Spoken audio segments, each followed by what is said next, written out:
When Samoans first began coming to the United States in the early 1900s, they were looking for a place to belong. They found home with family, and as those family circles grew, they found it again with their churches. Over time, as Samoans became part of life in America, many found themselves living between two cultures, connected to both, yet not fully at home in either. This place, Manuia, offers a place to land, a place to breathe, and a place to belong. Second Samoa is your home away from home. Ia o malanga ia fuafua nei. Ia o ngā o avea nore ia le email. Ai ke ua kolo mai. Matala noa le. O mi arka ngā. Ia. O le sila le meanga o waungangi e. Ia. Wha mole a yengi maka ufoyo. Ia. E fia mawakungi kopi o ia me. Ia le ala whatali a whai lai lea. Ia mwhainga o wala ui aku la e popo ia se kopi o me ia. Ia. Awa o le ua umanga la karangoa ia. Ai manga ia koe e toi fo ia i tua ia. E fesili langa. Po fe e whanau mai le tupe. Ia wai e system ale a datou. O le tupe pese i o se mea whainga luenga e utu iai le afusisina o se atunu. A whapela e utu atu iai ai whatasina, in other words, o inflate le vaenga le value o tupe. No leile o se value. E pe o le mena ai lea vete ia le function o le tupe mai lava i le amatanga o le me utuanga ia i le malosi o tangata. Wa ole i whai al tupe e barter whale whainga o le mea. A whape o e le leila o whai moli ngao awa o e le leila o whai moa, whai lafu moa. Ia ne e saula ia mea o moli ngao ia watu o moa ia oe. Ia e isi te mi na alta siale mo e fimna mi e oe e te le fimna mi ni mo e se furu ia ale tol furu mo e o la me fai lisi mo so el finga la me e saula i o ia mai tupe ina ia lock ai fa le value o mo ia ia down for market fa da wistanga te fimna mi le mo fa pena fa lai mo lingao out tasin molinga o il masina se uma foi na molinga to fa tau me foi le molinga ala mel a foi le se furu molinga o will produce o le tali fali tupe na mere tupe ta ofia le value o molinga o na so le function la na le tupe e utu iai le afusisina le tamau ainga o le tunu mo le taimi lo manai o le tupe mao iala, o le aulo, o le siliva, o tupe na e sea inflate, whengatana inflate, a tupu le aulo i le tausanga pe 2% e tupu ai. Mena sa utu i le tamau ai. Ia whiwa iala tangata malatou aulo e whataua iala tau mea i marketi. E whaiwa ua mamafa, whengatao na, ia na avelola i e tutonu le storehouse. Ia e isu mai le pepa tala. So mela na le wei nei tātou fiat currency. Isu ala le central bank ia le tala. Ma le wha moe o le tele atu tala pepa. Nei lo le aulo o lo bacina ia le tala. So le wha moe la na a le teimi e print vave ai le bank ia tupe pepa. Ia atuaina wha putu le aulo backa. Ia mela la tupu la apa u le value o le tala. Ia. Ia mana ia le. Se maua mai ia sa saun mena ai o le. Ia. E te ala le injustice i tonu o mea le IMF. Mea na o iloa. O isi na mafuanga e ala una polonga pe fo ia atunu Afrika ia ona borrow mai e lātou le tupe ma la IMF, ia collateral your lātou values. Ia le mela nai e tupu o alu I lunga le pepa. Ia le value ai e tuaina na mind for ele mai le ave se mai le aulo mai le. Ia tarsiele o la plepe ko tato. But it's hard to escape. O lisi mele o. No fai tau ele. E mta upuena e momori mai. Ale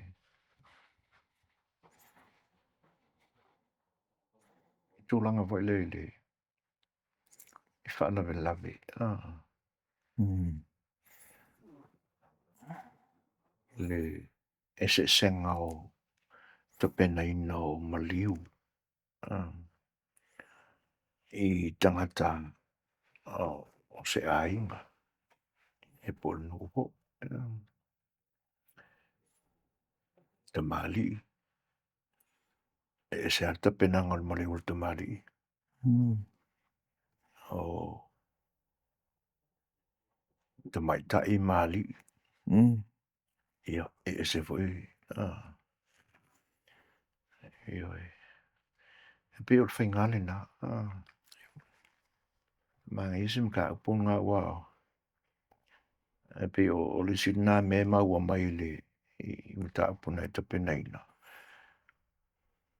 O le wha Samoa, le eise wha Samoa. Ma le wha mama avenga. Ia. E pe e te le ane ni se te mi fo e la fo I manga kui ngā mea. Ia. Au vai e pe o le pepe se atanga te asone o le wha mama avenga. Au le mea monia e le o ta o te tonu le upu le nā I lon ta o tonga te tauona. E le o wha maoni E le na wha maoni.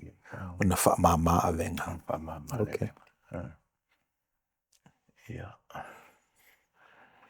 Awa o le sia mea o tau I la wa ai I misi. O soa na mua. Sia sa o ni whaiwhi au nisi. O te lei lopo ana whena amatai. Ai e o mawhauwhaunga na I o manatu. E pise ina amatatu I Samoa diaspora. Amerika, Hawaii, New Zealand, Australia. Atunu uia pe o ina ele mahu pōpō I whainganu whaekalesia. Ona o ai leo whai whau isi. Ona hoa I lea ele ngatala. Ai pēnā fua mai teimi o whale lawa singa. Te me poi lawa umao na whale lawa sinu maliu. Nā ngā ilole se pawhei. Whai e nei whaaloalonga. Ia. O te leiloa po le ale mafua anga. Ai I la ua whaamasinonga na oa uma. O uma na tuela la fui ei. O le whaingata o no fuanga. Ma awala. Ai le leile o mai whaatasi umai I o tangata o le kalesia, tangata o ainga ma whaiwhi au. Ia. Ia kasi arkai me wha maape me. Ia a ua vea lale le nu mia whaatasi o le o whainga luenga ma tangata lau tele I te mia. O ke ia ua o whaapipi angia I mole o e avelesi. Ia. O le mena le ua tupu. Wa le na I nei I le mafua anga tonu na lai ona whai. Ona o le vava mao no fuanga. Le lavatai me whai ai. Au whapenga hoi lai sa. O pisia Samoa le mena tawhi atu I nei. Wa tilo ane sa moi. Ale o le sa o le. Tamasa sa o I mai Amerika. ai leo se wha wa tile na mama whanere. Okay. Wa le wa tu me o le si. Sa le masangi o maka mo whaalongolongo I mea ngā misi le YouTube. E pi wa avelo koe le o le laptop. Ia ufa ma ike vo ila ma ini. Ia upe wanga ia ingal sa ili. Walo ka kilo ku aso le mtautia. Yeah. Mele le wei ele tunu. Yeah. O ava ia tula isen isi sa fa inga mai a se paolo la si isi fa ala vela. La ke le ilo ako ngi fai fiau. Ai a tu mai la le to le ainga o le la fai mai a koe fai mai fa alo longo I. E mua ka manga. Yeah. Yeah. Lau sunga to ina fa tonu. Yeah. O le I ko in fa ko ngori. O lau suor lau fa ka mari. Ia lu lava. Wai la isi maliu. O se fa mo le po uma mai ka ko fai fiau. No ka fiau. Yeah. Pe wa ave ma me te mau I loto o a inga tu o fa na la. Ia le mele o le ale misia se si ma ko ia la fainga ro. Ia uma mai la pe ko fa pe tolu ia fai fiau ia ko si. Ia nga sau ro le o si no. O ia si fai fiau. Pe fai.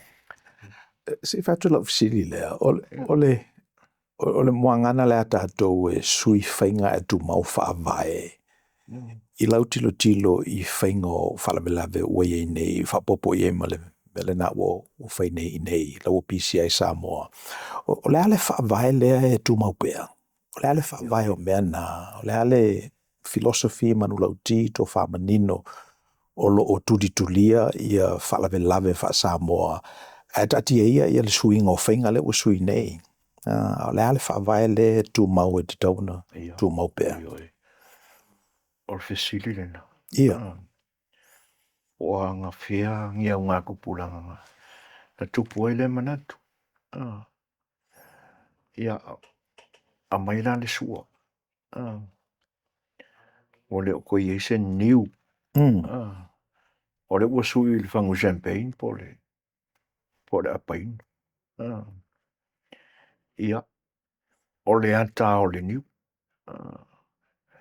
Ia a maile le sua kauke.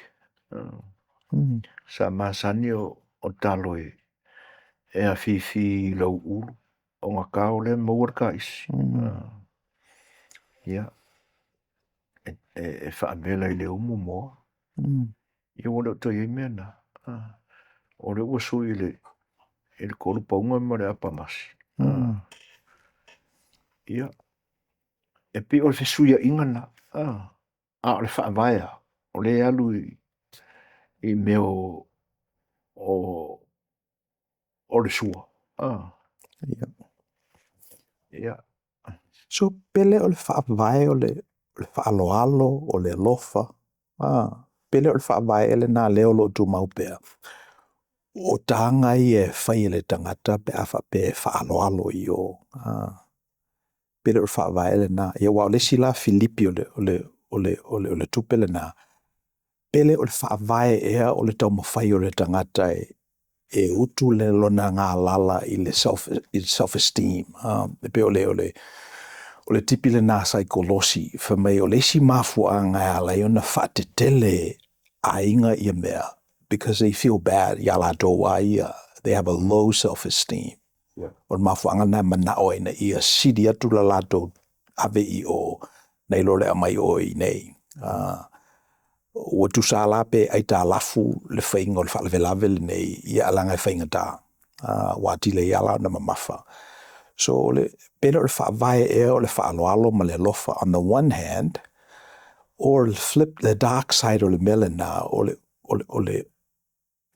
le lower self-esteem o le ainga o le tangata.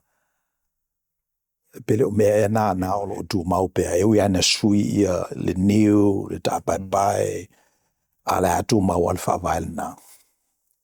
Ioi. e mawhai ona tātou o ia ilina. O mea uma ia ua whesui ai. Na mafua ona whai uma mea ia. Wale o toe foi I mea sa maasangi ai. Ia ona o le whiwhatau alofa. Na halo lofa mai.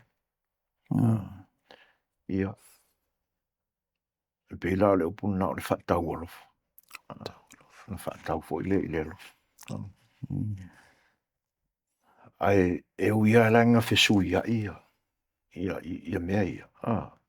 Pi o ka isi kalo ile apa Pepa masi. Pepa masi fo ila. Ia o le aunga o nā mea na mafua na o mai. O le alofa. Ia.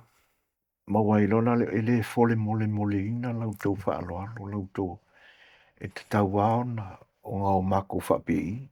Ia. Na mai o le alofa. Whatau alofa. E uia lai na whesui ai me whaatino ai le tauranga alofa. Ia arkulanga o le whaavai ale. Ai. Ia e fau le lofa mo tātou. Iwa o le winga lau tala, I tātou a tribal communities, e pe e fau le lofa. O le currency lava sa whaonga tātou, o le malosi. E me se le mamanu o le tamatane, o le tau, o le toto masaa, o le taliola. E pe o le mele nā sa tātou wō mai ai. So e fau la le mele le lofa, ato mele o telefoni nai upo e whai ai. Ina o mai la ia misionale ma latou mamanuina le mele le fato au manda to fa mnatuina le seta. O se tangata e matua I. It's the worst possible thing that could happen to the best possible person. Le tala le a kersiano mo misionale. O le mea o pito silia na matuia matanga. E tupu istangata o pito silia na miotonu mamama. Ai whai el mel na familia li I o tō Manuia. Lo tō mai e wha mangalo I ai lātou o wā o lātou le ilo le mea o lātou whaia. Pio wha vailana nā o le lofa. Ina o te tilo la e o tātou tua a Samoa. Whamai ka lāko inga. Wika whewhe le mele nei. Au le la au asa wha ngai tātou le tau mai tau atu. Wha whetaui ia po ame, wha whetaui ia. Maila lātou wafe, watu la tātou tōru. Pio le mena sa masani e ilma manu o tamatane. Nai whaalafi lalo le upusa ili malo.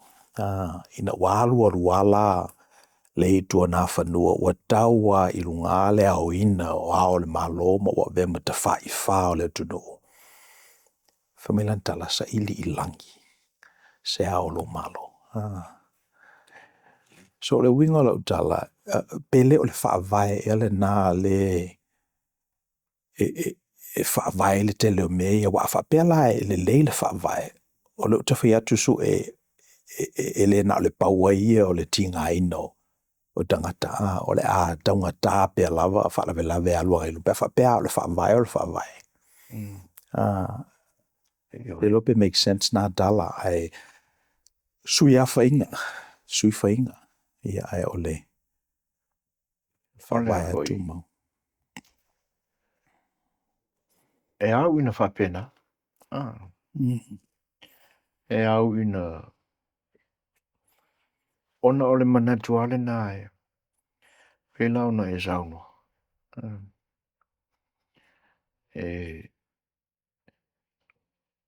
O le manatu o le tangata. E te tau ona matua I whai le lei. Le tau winga o le alofa. Ona tupu lole o le langona le nā. O le e le upu Samoa e le ave atua ni masei. Ai tuuni le lei. Wala wani me le lei. Taungata. Anangata o loo ia te. Aia e sau nei i so whana e lape. O te le ma ai ini me te sau mau. Pe o le sile nā i tū o le tupe e misi. E ala i lava o na tā ofi bea le sā moe le upulea e tū mau whamai. E le o me sau mo le tangata.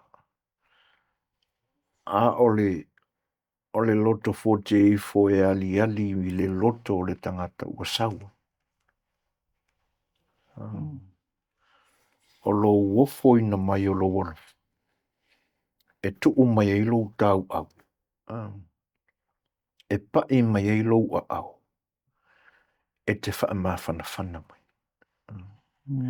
E ala i lo susu mai. O ani me te uu mai. Rena. A ola ina wha awhetau wa ia lofa. Ia na o manatu lo lea. Ka lofai. Le mamao o sala fai. A lea wa au mai.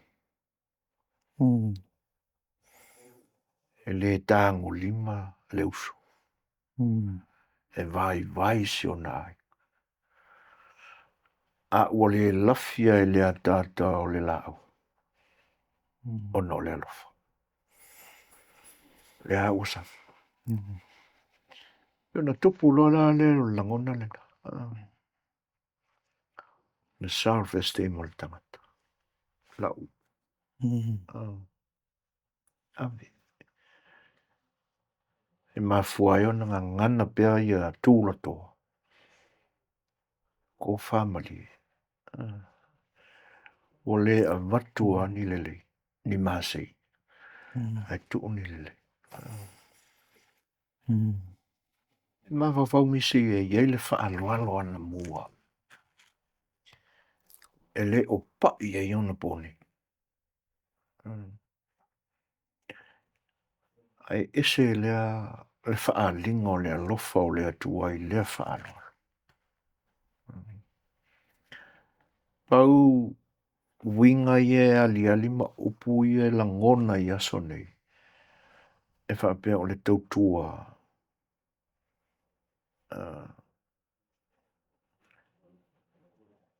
Tautua matavela.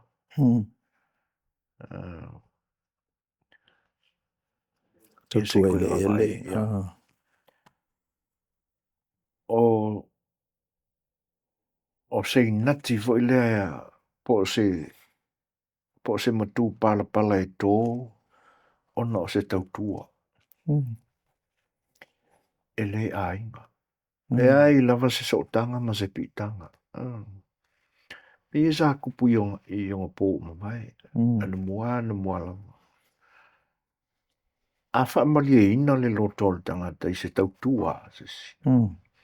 O ngā kōrole i e ni me tā ua le ainga. Ele. Suafa. E uia ino o le aio o mai le so. Wa a mea masasai a inga i ona mea ia. Wa umatu i la tau sa i le loto a lofa le na. Na o la tau tō ia. A ufai masasai ngi on po. A ma fau ia ile. Ile lofa o le atua sa i loto tangata Samoa na mua. Leo i kako kei loa i moni ai lawa misionari. O lea ka nguu ringi o Samoa ke lea la kou kuma la kou anga nguu e whakirsia. He ui nai la tu tele i loa lea tua mua. Hawa e whapena. Tatu ai ngai tau ngamran. E sila e manga. Olo o iai le ku ai ngā lofanga ngā kupu i ngā pō mawai. A leo whai masasa i ngā pōngi. Io na tūla i mai leo tangata na mafua ona o le tautua ia pē whaata ma whaifu. Ia a lewa. Yo o te mawo fau I wa fo walu I luma le talanoanga. Mafo fau la interview le na fai ma Andrew. Tarue nei. Tangata o sifuru lima tausanga o ia tatou. Ia a sau faila na surety fo now na mention fo ila tatou fono nei tai au. Ia o tele mafo fau tele ai pe o le sira na tangata na tatou walo lofa ia tausanga tele. Ia le sau malo na short interview ai. O tele mafo fau tele la o se le falo alo na mea. Atono le au fai mo ka kuai. Le au fai ma. Le pe ta fa pe le li ia. I lau mai tau e lava matotoe le alofa le tua. It's a God of abundance. Le tua le tapua I tatou. E leo tapua I tatou I se tua e seitia ne no foanga ma le taimi. Ia poni lau ele foi se tulou. Ai o le tua le pe o le vai e puna I lunga I leo le whawau. Le ala su ai ia le tamale o Andrew. E ui la vol tangata ese a le ua. E si dia tu le level Andrew I nei loisi ti a kono tatou. Pe o lau mai tau le nai le meo lo isi li. E whato whamalia foi meo lo tupu tō ai ngai tanu amanono. Awai, e pe o mau tua le tala noi, si tau whaalantalata mai le whaavai lea. Awai mafua ana tutupu ia mea na fatua le tatou wanganu o le alofa. A whaalau tele la inisi tūlanga ia whaalolonga I uwhisu ia, tu maua whaavai. O le ale mafua angan tapenai. Ia, o le alofa. E le ke se I lunga le talo. Pai le sua vai e whaavela I le taisi. Le ale mafua angan whai mai amena. O le whaatale o tangata o le aalolo whamai. O mai la ka ma le alofa langa. Ia, enga upu e hafo I ave e whaatino I le. Ka wenga I singa suia I la whai. A ua iei whainga ua whesuia. Umukua le mafofau a misi vaan fona na upua. Te pela ona ufa ila tula tūlanga lena. I lea a fia o le o whainga luenga I si. Whaalinga o langa nuu. A wai e pi tai fōlinga mai le manatu na whaavai ele ka le se Samoa. I I manatu fo yo nei tunu. Le iei le separation ngā o le church ma le state. Ia, ai whai mai e ale manatu to ina whaavai ele ka le se. Ia, umanga kangula waki alu ai. Ilo ai. Ia. E pio tūlanga na. Leanga no wa ai whai a uia I se uta mai lana ngā ruena ngan whai. E le nu mia ni. Whai fo ila whaalo vela velona ainga. Ia. E le alu ni tala noanga. Leanga o whaalonga uia o tauranga tangata o lupe whaalele a ainga uo I le koe longoa.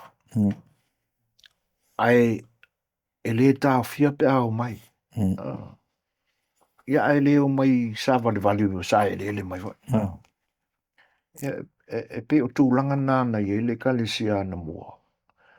Masuinga I nei aso. I lo ula manatu. E le ai e le o se whaavai rena. Ongi mea o whaapipi I mai. Kusa ongi mea oni mea no no. I tū maanga o u kele vavi kele fo ke ngolo se nge yaso. Wa maua mai e Samoa mea o tupu I nei. Ia malele I loa o mafuanga. Malele ai o so lanto I lo I longa I. Pena mafua ai se ao na whai mea I. Ia, e pi o tūlanga na e ia me fisu ia I whainga. Ai tū mau whaavai. A o iei fu ila aisi mea o fisu ia I nei aso. Ona o mea ono no foama ma fatu whaavai. Ia e le ni whaavai na na soifua mai le anga no Samoa. Ia. Pe o le tātou malai ale nei, o le tau mawhai e whau ni nai whaatufunganga mo le tātou community nei.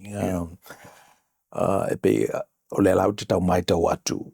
Ia, e tau o full conservatism. Awai pe o le mena e whaina ia preserve ai le culture. Mena whimna mi e tātou i nei. A ta whea uma tātou le liberalism le whainei Amerika. Ia ta whea uma tātou tofi. A tau le conservatism. Ne e tau whiofia i mea na mua. So ia